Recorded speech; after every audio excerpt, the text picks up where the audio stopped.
Copyright disclaimer under Section 107 of the Copyright Act 1976. Allowance is made for fair use for purposes such as criticism, comment, news reporting, scholarship, and research. Fair use is a use permitted by copyright statute that might otherwise be infringing. Non-profit, educational, or personal use tips the balance in favor of fair use. নমস্কার বন্ধুগণ, চলে আসছে আবার নতুন একটি interesting brand new video নিয়ে। আজকে কথা বলবো এমন একটা মামনিকে নিয়ে যার লজ্জাশরম বলতে মানে কিছুই নেই, সবকিছু সে গাধার গালে ঢুকিয়ে দিয়েছে। হ্যাঁ, আজকে একে নিয়েই খেলবো। তো চলো না বেশি না আমাকে ভাট, আজকে ভিডিওটি শুরু করা যাক। Let's get and start.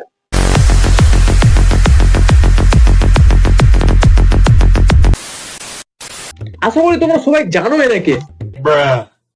হ্যাঁ, উপাসনা আগে আমাদের দিদি টিপস দিত কি করে ঝুলে যাওয়া লাভ টাইট করবে। যে সমস্ত মেয়েদের বুকের শেপ নষ্ট হয়ে যাচ্ছে বা স্তন কোনো কারণে ঝুলে যাচ্ছে তাদের জন্য 3টে সহজ এক্সারসাইজ, এগুলো দিনে 2বার করে করতে হবে, 10 থেকে 15 বার রিপিটেশন করে। আর এখন টিপস দিচ্ছে কি করে লাভগুলোকে বড় করবে। ব্রেস্টটাকে ক্লকওয়াইজ অ্যান্ড অ্যান্টি ক্লকওয়াইজ ভালো করে ম্যাসাজ করো, তার ফলে তোমার ব্রেস্টে রক্ত সঞ্চালন কিন্তু বজায় থাকবে এবং সঠিকভাবে বজায় থাকার ফলে তোমার কিন্তু ব্রেস্ট ক্যান্সারের ঝুঁকিও কমবে এবং তোমার স্তন যদি ছোট আকৃতির হয় সেটা কিন্তু বৃদ্ধি করতেও ব্রেস্ট ম্যাসাজ ম্যাজিকের মতো উপকার করবে। বলছি দিদি, তোমার মতলবটা কি বলো তো? তুমি চাও সবার লাভ তোমার মতো ঝুলে হাঁটতে চলে যাও? হ্যাঁ,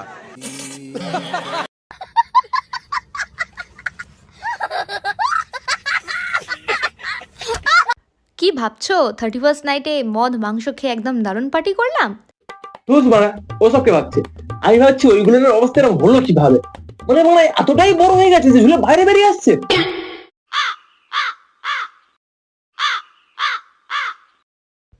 অন্যের বয়ফ্রেন্ড চুরি করে নেওয়ার মধ্যে কিন্তু দারুণ একটা মজা আছে, আর আমি আজকে অন্যের বয়ফ্রেন্ড চুরি করে তার সঙ্গে ডেটিংয়ে যাচ্ছিলাম। কি ভাবছো মিথ্যে বলছি? না না, সত্যিই বলছি। কি বলো তো, অন্যের বয়ফ্রেন্ড চুরি করে মানে একটা আলাদা একটা থ্রিল পাওয়া যায়, যেটা নিজের বয়ফ্রেন্ডকে নিয়ে পাওয়া যায় না। তোর যেখানে যাওয়া তুই সেখানে যা, কিন্তু প্রতিবার সাজুগুজু করার পর তুই ক্যামেরার সামনে এসে এত বড় বড় পাছা কেন দেখা? বলছি এই কলম নিয়ে তোর পাছায় ঢুকিয়ে দেবো বাংলা।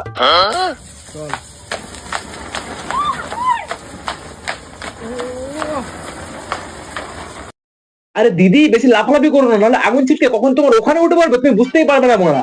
দেখো, ব্যাপারটা এমন নয় যে আমি মেয়েদেরকে সম্মান করি না বা সম্মান করতে জানি না। আসলে তোমার মতন ঢলানি মেয়েদেরকে দেখলে আমার সম্মানটা ঠিক আসে না মনে। আমার একটা পোস্টে একজন আমাকে কমেন্ট করেছে যে এক ঘাটের জলও খায় না।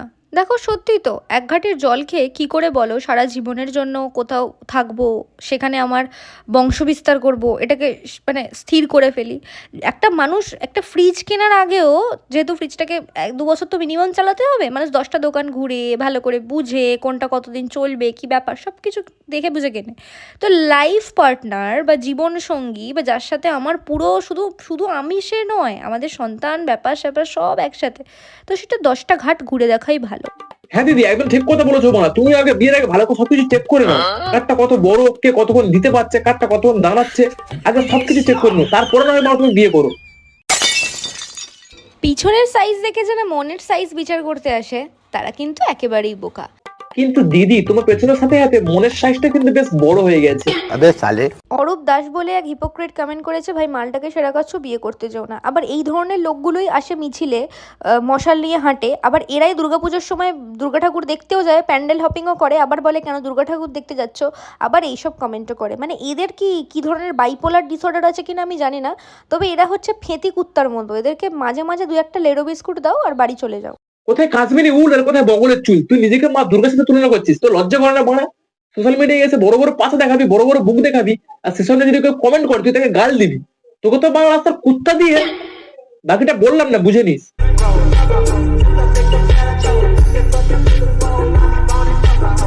ছোটবেলা থেকে ইচ্ছা ছিল শরীরে দেখিয়ে কিছু করব। দেখো, মানুষের ফিউচার প্ল্যান অনেক কিছু হতে পারে, যেমন ডক্টর, নার্স, টিচার, ইঞ্জিনিয়ার, আরো অনেক কিছু। কিন্তু যার ফিউচার প্ল্যান শরীর দেখানো, সে তো মানে অবশ্যই সোনাগাছিরই মাল হবে।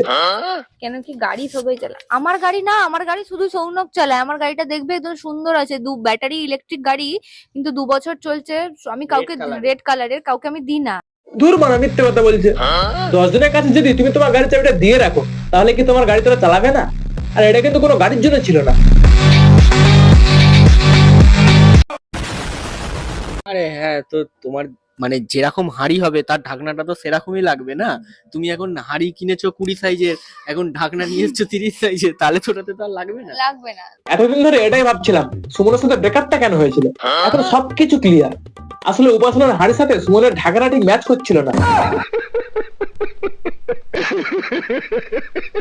আমার কিন্তু ফুর্তির কোনো শেষ নেই, তাই জন্য একজনের সঙ্গে ঘুরে মন ভরে না, অন্য আরেকজনের সঙ্গেও বেরোতে লাগে। হ্যাঁ সেটা দেখেই বোঝা যাচ্ছে, কারণ একজনের দ্বারা এত বড় বড় ঘোরা সম্ভব না মারা। একজন কমেন্ট করেছে এভাবে শরীর না দেখিয়ে সোনাগাছি চলে যা। সোনাগাছি একটা জায়গা। হ্যাঁ সেটা আমরাও জানি, সোনাগাছির একটা জায়গা, আর সেটা কেমন জায়গা সেটা সকলেই জানে। আর আমাদের দিদি হচ্ছে সোনাগাছির এক্সপার্ট হওয়া মাল। তাই এখন পেট চালানোর জন্য সোশ্যাল মিডিয়ায় এসে শরীর দেখাচ্ছে, যাতে কিছুটা খাওয়ার টাকা জোটে। যতই দাও ততই চাই, পোষায় আর না। আর তোমার কখনো পোষাবেও না বানা, যদি একসঙ্গে 4-5 জনকে তোমার কাছে পাঠিয়ে দেওয়া হয় তারপরও তারা হার মেনে যাবে, তাও তোমার পোষাবে না। আমার ফাটাতে কিন্তু দারুণই লাগে। আর ফাটিয়ে ফাটিয়ে এমন অবস্থা হয়ে গেছে যে এখন আর ওটা ফাটবে না মারা, কারণ ওটা এখন আর ফাটানোর অবস্থায় নেই, ওটা এখন বড় একটা পুকুর হয়ে গেছে। তাই এখন ওটার কাছে যে যাবে সে ওটার মধ্যেই ঢুকে যাবে মারা। যে যেমন তার দৃষ্টিভঙ্গিটাও তেমন। তো দেখো, যার সবকিছুতে ভালো খোঁজার স্বভাব সে তার মধ্যেই ভালোটা খুঁজে নেবে, আর যে সবসময় খারাপটাতে ফোকাস করে সে খারাপটাই দেখবে। এটা আন্দাজ আপনা আপনা আর কি। একদম ঠিক কথা বলেছো মানা। যেমন আমি, দেখো তো তোমাকে ড্রেসটা পরে কত সুন্দর লাগছে, কিন্তু এখন কিছু খারাপ মানুষ আছে তোমার সেই খারাপটাই বের করবে। এই যে তোমার বড় বড় পাছা, এই যে তোমার বড় বড় দুটো বুক, এইসব আর কি।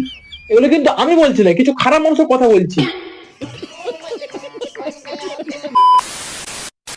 তো চলো বন্ধুরা, আজকে একটু বেশিক্ষণ বকবক করে ফেললাম, আর বেশি বকবো না। আজকে ভিডিওটা এই পর্যন্ত সমাপ্ত করছি। তোমরা যদি আমার চ্যানেলে নতুন থাকো তাহলে অবশ্যই চ্যানেলকে সাবস্ক্রাইব করে নিও, আর পাশে থাকা বেল আইকনটিকে প্রেস করে দিও। দেখা হচ্ছে আবার নতুন একটি ভিডিওতে। ততক্ষণের জন্য বাই।